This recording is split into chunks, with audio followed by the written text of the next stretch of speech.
नमस्कार दोस्तों, वैदिक विज्ञान चैनल में आपका बहुत बहुत स्वागत है। दोस्तों, दशा अवतार की श्रृंखला में अभी तक मैंने आपके साथ भगवान विष्णु के 4 अवतारों के बारे में चर्चा की है। आज मैं 5वें अवतार के बारे में आपसे चर्चा करने जा रहा हूँ और ये जो चर्चाएं मैं आपसे कर रहा हूँ, जो भगवान विष्णु के अवतार के बारे में मैं आपसे उनकी कहानी साझा कर रहा हूँ, वो पद्म पुराण से ली गई है। तो भगवान विष्णु का 5वां अवतार वामन अवतार के नाम से जाना जाता है। वामन मीन्स बौना। तो इसमें भगवान विष्णु का जो अवतार था और ये पूर्ण मानव अवतार था। तो इसमें जो चौथा अवतार हुआ था उसमें प्रहलाद जी की कथा चल रही थी, तो वहीं से कंटिन्यू करते हैं। और प्रहलाद अपने राज्य के राजा बन गए थे। उसके बाद उनकी शादी हो गई थी और फिर उनके विरोचन नाम का एक पुत्र हुआ था और उस विरोचन नाम के पुत्र से एक महाबाहु, बहुत ही बलशाली, जिसका नाम बलि था, उसका जन्म हुआ। यानी कि प्रहलाद के पौत्र थे वो। जो बलि थे वो बहुत ही धर्मनिष्ठ व्यक्ति थे, सत्य प्रतिज्ञ थे और सभी इंद्रियों पे उनको जीत उन्होंने हासिल कर ली थी। और वो भी विष्णु के बहुत ही प्रिय भक्त थे, महान बलवान थे और उन्होंने अपने बल से तीनों लोकों पे विजय प्राप्त कर ली थी। तो जब उन्होंने तीनों लोकों को अपने अधीन कर लिया तो इंद्र भी उनके अधीन हो गए और इंद्र और सभी देवता दास भाव से उनकी सेवा में खड़े रहते थे। तो जो राजा बलि थे उनको अपने बल का बहुत ही अभिमान था और उसी अभिमान में वो तीनों लोकों का ऐश्वर्य भोग रहे थे। तो जो महर्षि कश्यप थे, अपने पुत्र इंद्र को इस अवस्था में देखकर उनको बहुत ही दुख हुआ और अपने पुत्र इंद्र की हित की इच्छा से श्रीहरि को प्रसन्न करने के लिए अपनी पत्नी अदिति के साथ तपस्या करने लगे। धर्मात्मा कश्यप ने पयोव्रत का अनुष्ठान किया अपनी पत्नी अदिति के साथ और उसमें देवताओं के स्वामी जो भगवान जनार्दन, भगवान विष्णु हैं, उनका पूजन किया। कई वर्षों तक वो भगवान विष्णु की पूजा करते रहे। उसके बाद जब भगवान विष्णु उनकी पूजा से प्रसन्न हुए तो भगवान विष्णु भगवती लक्ष्मी के साथ उनके सामने प्रकट हुए। श्रीहरि को अपने सामने देखकर महर्षि कश्यप और उनकी पत्नी अदिति का हृदय आनंद में मग्न हो गया था। उन्होंने भगवान विष्णु और माता लक्ष्मी को प्रणाम किया। इसके बाद भगवान बोले कि कश्यप, तुम्हारा कल्याण हो। तुमने भक्ति पूर्वक मेरी पूजा की है और इससे मैं बहुत ही संतुष्ट हूँ। तुम दोनों जो भी वर मांगोगे मैं उसे पूर्ण करूंगा। तो महर्षि कश्यप और अदिति जो उनकी पत्नी, उन्होंने कहा, भगवान, दैत्यराज बलि ने तीनों लोकों को बलपूर्वक जीत लिया है और आप मेरे पुत्र के रूप में आकर सभी देवताओं का हित कीजिए। जिस किसी उपाय से भी माया पूर्वक बलि को परास्त करके मेरे पुत्र इंद्र को त्रिलोकी राज्य प्रदान कीजिए। तो कश्यप ने जब ऐसी विनती की तो भगवान विष्णु ने तथास्तु कहकर उनकी प्रार्थना स्वीकार कर ली और वहां से अंतर्ध्यान हो गए। इसी समय महात्मा कश्यप के संयोग से देवी अदिति के गर्भ में भूत भावन भगवान विष्णु का शुभ आगमन हुआ और जब उनका जन्म हुआ तो वो ब्रह्मचारी वेश में उनका जन्म हुआ और वामन रूप था उनका। जब उनका जन्म हुआ तो सभी देवताओं को तो ये बात पता ही थी, तो सभी ने उनकी स्तुति की। और थोड़े कुछ वर्षों के बीतने के बाद भगवान ने कहा कि देवगण, बताइए मुझे क्या करना है। तो सभी देवता बोले, हे मधुसूदन, इस समय राजा बलि का यज्ञ हो रहा है और ऐसे अवसर पर वह कुछ देने से इनकार नहीं करता है। प्रभु, आप दैत्यराज से तीनों लोक मांगकर इंद्र को देने की कृपा करें। देवताओं की ऐसी विनती सुनने पर भगवान वामन वहां से यज्ञशाला की तरफ चले गए और उन्होंने ब्रह्मचारी का रूप धारण कर रखा था।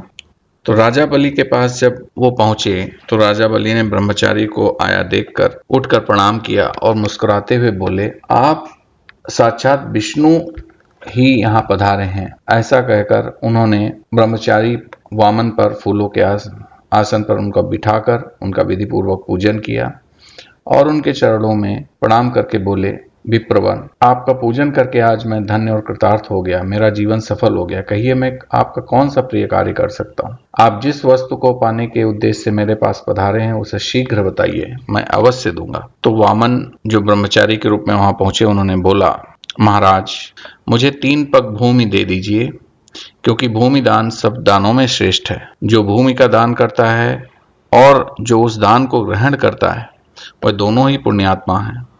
और वह दोनों अवश्य ही स्वर्गगामी होते हैं। अतः आप मुझे 3 पग भूमि का दान कर दीजिए।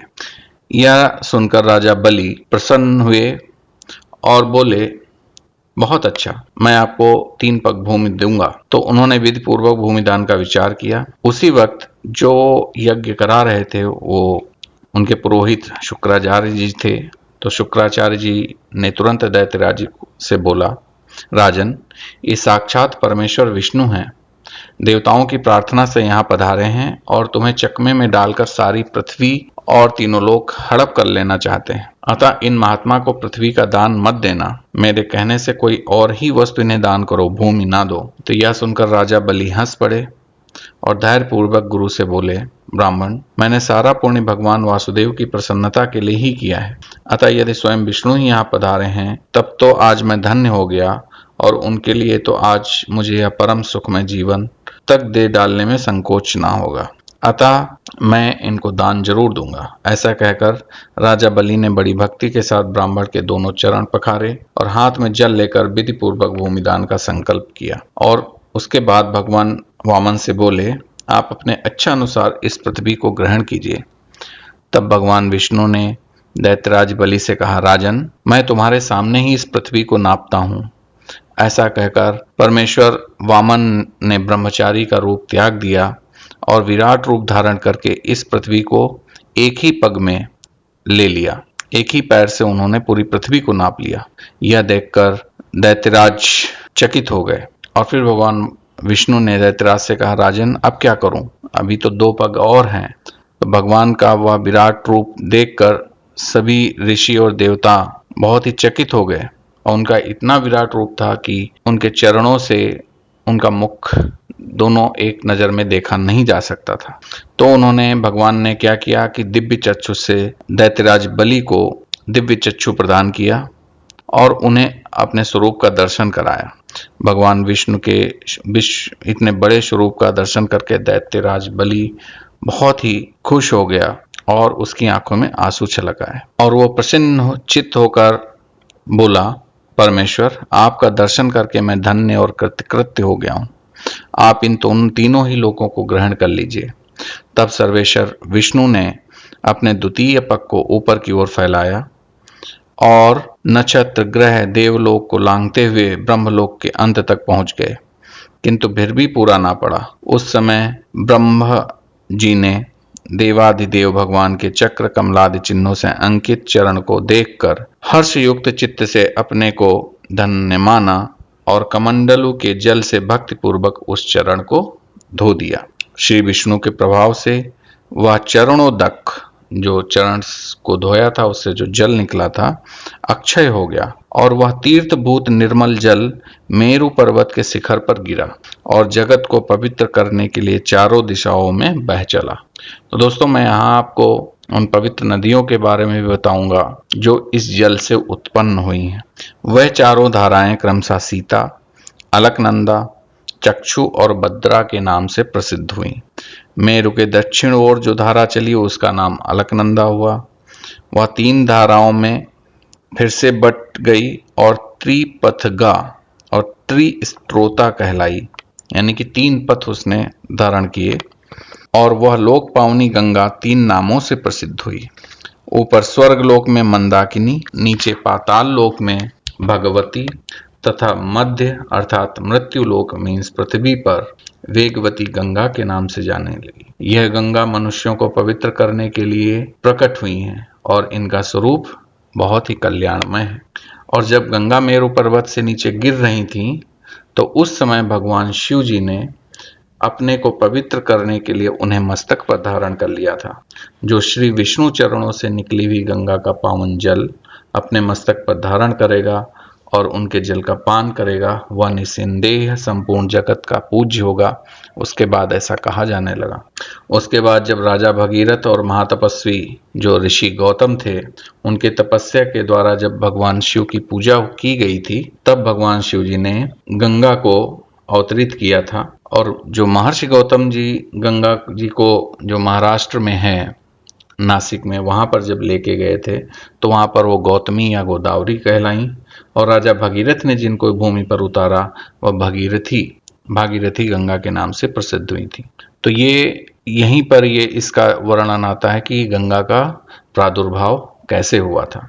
और जो भगवान विष्णु जी की जो आरती है ओम जय जगदीश हरे, और उनकी जो अन्य आरतियां हैं उसमें आप सुनते होंगे, पढ़ा होगा, चरणों से निकली गंगा प्यारी जिसने सारी दुनिया तारी। तो ये उसी गंगा का वर्णन यहाँ पर किया गया है। तो अब हम वापस पुनः कहानी पर आते हैं। तो जो भगवान नारायण थे उन्होंने दैत्यराज बलि को उसके बाद तीनों लोकों को धारण करने के बाद उसको रसातल का उत्तम लोक प्रदान किया और उन्हें सब दानवों, नागों तथा जल जंतुओं को कल्प भर के लिए राजा बना दिया। इस प्रकार कश्यप नंदन वामन का वेश धारण करके अविनाशी भगवान विष्णु ने बलि से तीनों लोक लेकर के उन्हें प्रसन्नता पूर्वक इंद्र को दे दिया। तो तभी से भगवान विष्णु को कश्यप नंदन भी कहा जाता है, क्योंकि उन्होंने कश्यप के घर उनके पुत्र के रूप में जन्म लिया था। इतना करने के बाद सभी देवता, गंधर्व और जितने भी ऋषि मुनि थे भगवान का उन्होंने स्तवन और पूजन किया। तत्पश्चात भगवान विष्णु ने अपना विराट रूप समेट कर वहीं से अंतर्ध्यान हो गए। इस प्रकार विष्णु भगवान ने इंद्र की रक्षा की और इंद्र ने उनकी कृपा से तीनों लोगों का महान ऐश्वर्य पुनः प्राप्त किया। तो दोस्तों, ये मैंने भगवान विष्णु के 5वें अवतार जो वामन अवतार के नाम से जाना जाता है और ये भगवान विष्णु का पूर्ण रूप से मानव अवतार था, उसके बारे में आपसे मैंने चर्चा की। उनके 6ठे अवतार के साथ मैं आपके सामने फिर उपस्थित होऊंगा। तब तक के लिए नमस्कार।